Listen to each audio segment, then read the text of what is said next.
आखिर कैसे? पाकिस्तान में अभी तक लोग इस बीमारी को सीरियस नहीं ले रहे।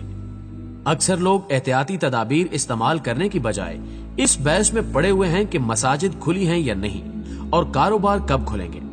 लेकिन ये हकीकत है कि अगर लोगों ने घर से निकलना बंद न किया तो अगस्त तक आधे से ज्यादा पाकिस्तानी मर सकते हैं। शायद ही कोई ऐसा घर बचे जिसमें कोई फौतगी ना हुई हो और अक्सर खानदानों का नामो निशान मिट जाएगा।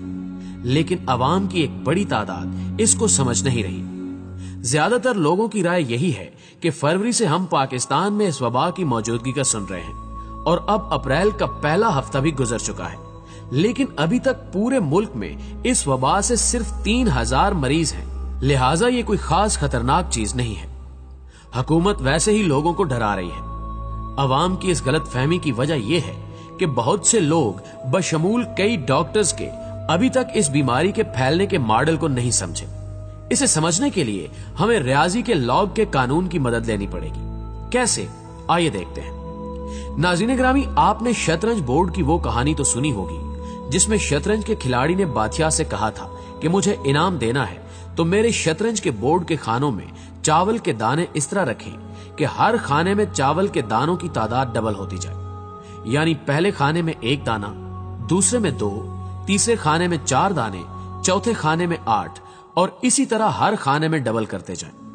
बादशाह ने कहा यह तो कोई मसला ही नहीं है। लेकिन जब हिसाब लगाने बैठे तो मालूम हुआ कि अगर सारी दुनिया के चावल भी इकट्ठे कर लिए जाएं तो सारे खाने पुर नहीं होंगे।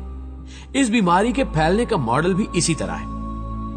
प्यारे दोस्तों, अब तक के डेटे के मुताबिक ये बीमारी हर मरीज से आगे 2 लोगों को लगती है। दूसरे, इस बीमारी का औसत इनक्यूबेशन पीरियड 7 दिन यानी 1 हफ्ता है। मतलब अगर किसी को ये बीमारी लग जाए तो ये खामोशी से जिस्म के अंदर अपनी अफजाइश करती रहती है और बीमारी की अलामात 1 हफ्ते बाद जाहिर होती है। 1 हफ्ता इनक्यूबेशन पीरियड का मतलब ये हुआ कि अगर लोगों ने घर से बाहर जाना जारी रखा तो हर हफ्ते इस बीमारी के मरीजों की तादाद डबल होती जाएगी। पाकिस्तान में फरवरी के दूसरे हफ्ते में इस बीमारी के पहले मरीजों का पता लगा था। फर्ज करें उस वक्त सिर्फ 1 मरीज था। इस हिसाब से फरवरी के तीसरे हफ्ते में 2 मरीज होंगे और चौथे हफ्ते में 4।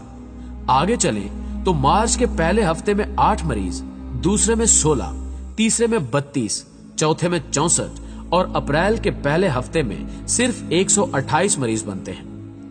अगर हम थोड़ी देर के लिए भूल जाएं कि हकीकत में पाकिस्तान में इस वक्त 3000 मरीज हैं और फर्ज करें कि इस वक्त सिर्फ 128 मरीज हैं और अपनी गिनती जारी रखें तो अप्रैल के दूसरे हफ्ते में 256 मरीज, तीसरे हफ्ते में 512 और चौथे में 1024 मरीज होंगे।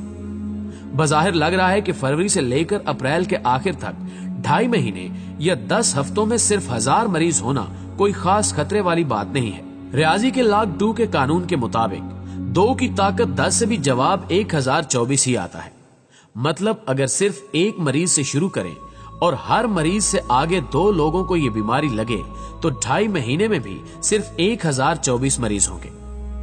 प्यारे दोस्तों, अब रियाजी के इस लॉग 2 के कानून से हिसाब आगे बढ़ाएं तो 10 हफ्ते में 1000 मरीज, 15 हफ्तों में 32,000 मरीज, 20 हफ्तों में 1 मिलियन, 25 हफ्तों में 34 मिलियन और 28 हफ्तों में 260 मिलियन या 26 करोड़ मरीज बनते हैं। पाकिस्तान की टोटल आबादी 22 करोड़ है। अगर फरवरी में सिर्फ 1 मरीज हो तो 28 हफ्ते या 7 माह बाद पाकिस्तान का हर फर्द इस बीमारी का मरीज होगा। याद रखिए कि इन 7 माह में वैक्सीन के आने का कोई चांस नहीं है और अगर आ भी गई तो पहले अमेरिका और यूरोप को पूरी की जाएगी। पाकिस्तान की बारी अगले साल तक भी शायद ही आए।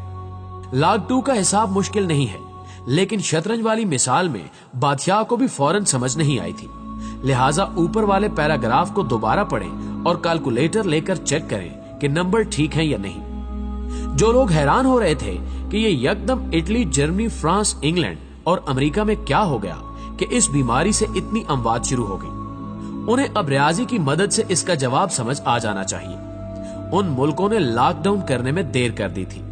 अगर पाकिस्तानियों ने भी घर से निकलना बंद न किया तो कोई वजह नहीं है कि 2 महीने बाद पाकिस्तान में भी हर जगह लाशें नजर आ रही हो। नाज़रीन ग्रामी, कुछ लोगों का ख्याल है کہ گرمی آنے سے وائرس مر جائے گا، لیکن اس کی کوئی سائنسی دلیل نہیں ہے۔ اس بیماری کا وائرس 57 ڈگری پر جا کر مرتا ہے۔ پاکستان میں اتنا ٹیمپریچر نہیں ہوتا۔ اگر بالفرض اگر یہ وائرس کم درجہ حرارت پر بھی مرتا ہو تو چلو باہر گلی میں دھوپ پڑے گی تو وائرس مر جائے گا، لیکن انسان تو عمارتوں کے اندر ہی رہیں گے، ان کے جسم کا درجہ حرارت تو 37 ڈگری ہی رہے گا، اس پر تو وائرس نہیں مرتا۔ ہاں، اگر انسان کے جسم کا درجہ حرارت 42 ڈگری ہو جائے تو انسان خود مر جاتا ہے۔ مطلب گرمیوں میں باہر جو مرضی درجہ حرارت ہو، انسان تو عمارتوں کے اندر ہی رہیں گے اور وہ وائرس ان کے جسم کے اندر پلتا ہے۔ عمارتوں میں موجود انسان گرمیوں میں بھی ایک دوسرے کو وائرس پھیلاتے رہیں گے۔ اب اگلا سوال یہ ہوگا کہ اگر سارے پاکستان کو بھی یہ بیماری لگ جائے تو بھی صرف 5% لوگ مریں گے۔ اس کے جواب کے لیے آپ کو 1920 میں پھیلنے والی اسپینش فلو کو دیکھنا پڑے گا، جس میں 5 کروڑ سے زیادہ لوگ مرے تھے۔ تحقیقات کے مطابق صرف فلو سے زیادہ لوگ نہیں مرے تھے، بلکہ بہت زیادہ لوگوں کے بیمار ہونے اور ادویات کی کمی کی وجہ سے بہت ساری دوسری بیماریاں پیدا ہو گئی تھی، جنہیں میڈیکل کی زبان میں سیکنڈری انفیکشن کہا جاتا ہے۔ اسپینش فلو میں زیادہ تر اموات بہت زیادہ مریضوں کے ہونے، صفائی کی کمی اور سیکنڈری انفیکشن سے ہوئی۔ اگر خدا نہ خواستہ پاکستان میں بھی کئی کروڑ لوگ بیمار ہو جاتے ہیں تو نہ ملک کے ہسپتالوں میں اتنی جگہ ہے اور نہ ہی ملک میں اتنی دوائیاں ہیں۔ زیادہ تر ادویات باہر سے آتی ہیں اور جو ملک میں بنتی ہیں ان کے کیمیکل بھی زیادہ تر باہر سے ہی آتے ہیں۔ ایسے حالات میں کوئی ملک کسی کو ادویات یا ان کے کیمیکل نہیں دیتا۔ ابھی کل ہی جرمنی نے الزام لگایا ہے کہ امریکہ نے ان کے 2 لاکھ فیس ماسک چوری کر لیے ہیں۔ یہ ماسک جرمنی نے اپنی پولیس کے لیے خریدے تھے، لیکن امریکی حکومت نے جہاز کو آدھے راستے سے واپس بلا لیا کہ ان ماسک کی امریکہ کے اندر زیادہ ضرورت ہے۔ جب 2 قریبی ملکوں کا یہ حال ہے تو سوچیں کہ پاکستان کو کون پوچھے گا۔ اس بیماری کو ڈینگی کی طرح مت سمجھیں جو مچھروں سے پھیلتی ہے۔ مچھروں کو مار دیا گیا اور ڈینگی کنٹرول ہو گیا۔ یہ وائرس انسانوں سے پھیلتا ہے اور انسانوں کو مارا نہیں جا سکتا، لہٰذا وقت اور حالات کی نزاکت کو سمجھیں۔ ہر طرف سے کہا جا رہا ہے کہ پاکستان کے پاس اس بیماری کو روکنے کا صرف ایک ہی طریقہ ہے اور وہ یہ ہے کہ گھروں سے باہر نہ نکلیں۔ اسے نہ تو اپنی جہالت کی بھینٹ چڑھائیں اور نہ ہی انا اور سیاست کا مسئلہ بنائیں، بلکہ خاموشی سے گھروں میں رہیں۔ اللہ ہم سب کو اور ہمارے پیاروں کو اپنی حفظ و امان میں رکھے، آمین ثم آمین۔